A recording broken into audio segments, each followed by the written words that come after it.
Just a couple of words of gratitude to Glenn and Gift. Over the last decade, they've helped me rent a property, sell two properties, and along that journey, extremely thoughtful from the preparation of the sale, including like what work to have done, work not to have done when selling an older property, to pricing strategy, listing strategy, open houses, staging, and then, of course, the completion piece of all the logistics that go around closing, paperwork, and just the complexity that comes with these transactions. At every step, they were both knowledgeable, provided incredible guidance, and were really always there to just assist with any piece of the transaction. It was fantastic all the way. You know, I'm a little on the older side, and so decor changes, but as you transition to who you think a potential buyer will be and their state of mind. And so it's really appealing to the buyer instead of honoring your memories and honoring the traditions of items you've procured or things you've done for your best interest. So we are here with Mary Popop. She is not only one of our dearest friends, she's also our neighbor and pretty much Bryce's mom, like down the street. So Mary, we want to say thank you for working with us. We love you and appreciate everything that you've done through the years and all the nurturing you've done with Bryce as well too. We're going to miss you because you're moving out of the neighborhood, so this is kind of a bittersweet video.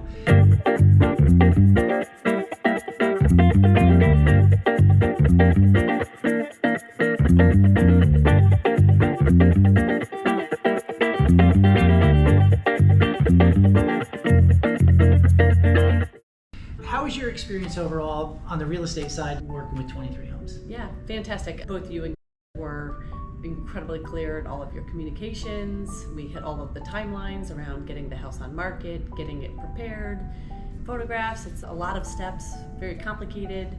Never felt confused or guessing my way through it. You guys were there at every step of the way.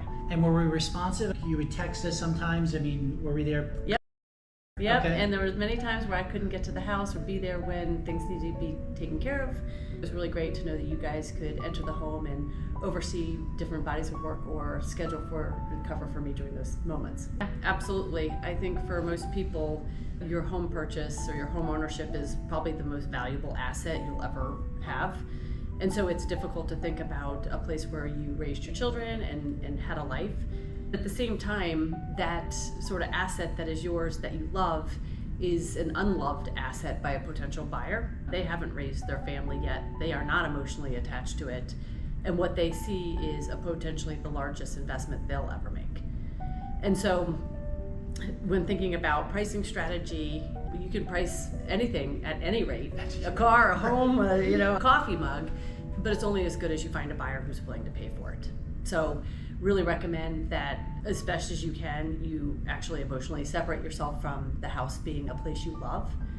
Try to enter the house and think about what you would be willing to pay for it. Think about what your potential buyers are looking for. You know, I'm a little on the older side, and so decor changes, but as you transition to who you think a potential buyer will be and their state of mind and what appeals to them, you know, that coffee table you bought 25 years ago may not be their style. And so it's really appealing to the buyer instead of honoring your memories and honoring the traditions of items you've procured or things you've done for your best interest. It really has to be about who is willing to buy and who can visualize themselves in that home. I would say that like when purchasing large things, you could either use the model of buying a car, where you might go to CarMax and there's an exact price and you're there to buy an exact thing for an exact price and you're really not negotiating, and the price is well established. So like if you go buy a Honda Civic, it's very well established, this is the price for this.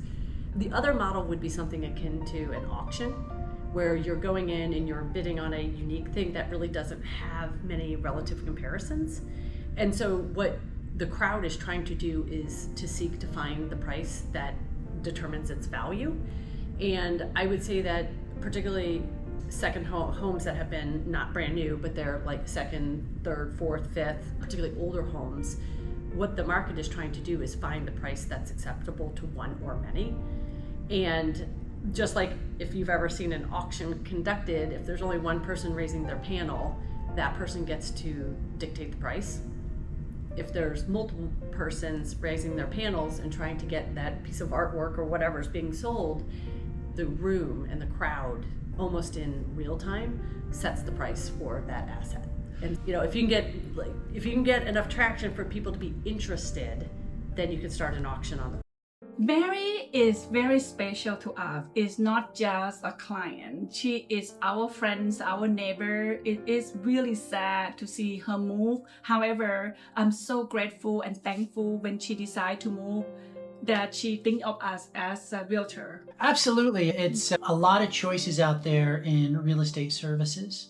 And to know that you, throughout the years, were able to build a not only friendship, but a meaningful kind of consultative relationship with your neighbors to the point where they trust you and they want to confide in you, open up their home and allow you to help represent them in probably, for most Americans, I'm not sure about everybody, but one of the largest financial transactions they will have within their lifetime. We did not disappointed her. We list the home at $1.3 million and we ended up 1.37 for her house. We proved that we are not just a friend, we are knowledgeable in marketing, how to promote the home, how to get offer, not just one offer for the home and bring the price of our neighborhood higher. Very honored to be her realtor because relationship is big to us. Communication, trust, and the proof of work that we done. Here, what Mary just tell us. Mary also a smart seller. She know the numbers so well. She actually tell us what she wants. It's more than a smart seller. Mary brings a unique framework, a unique set of skills to any type of business arrangement because she's both an accountant, a finance person, and really kind of a businesswoman. So she understands the nuances of negotiating and the nuances of that price value. So she did not go crazy and say my house is worth. She was very level-headed and quite frankly realistic, idealistic, but realistic when it came to house values within the neighborhood. Because most people look at their house and they fall in love with it and they think it's so unique and love it. It's worth $5 million. So she was looking at the aggregate prices of the houses around her, which is the right approach to use. We really enjoy working with her because she understands the whole process, communication with us so well. Everything that we give her the checklist, she done. This is an ideal seller. We have experience over 16 years, so we guide her to the whole process. Together, we're working like a team. In this case, we are success, we all win, and buyers very happy. They very appreciate her upgrade, and she also enjoy her house before she sell. It will be so sad to see her leave, but you know what? We are building relationship. We also gonna reach out to her and connect with her. Once a friend, always a friend. We would love to help you if you have any real estate need. We also have resource full of contractor, lawyer. We are certified estate, luxury estate. We know, just like our backyard, would love to be your realtor. The reason why we know Herndon like our backyard, because our backyard is in Herndon.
Looking to buy and sell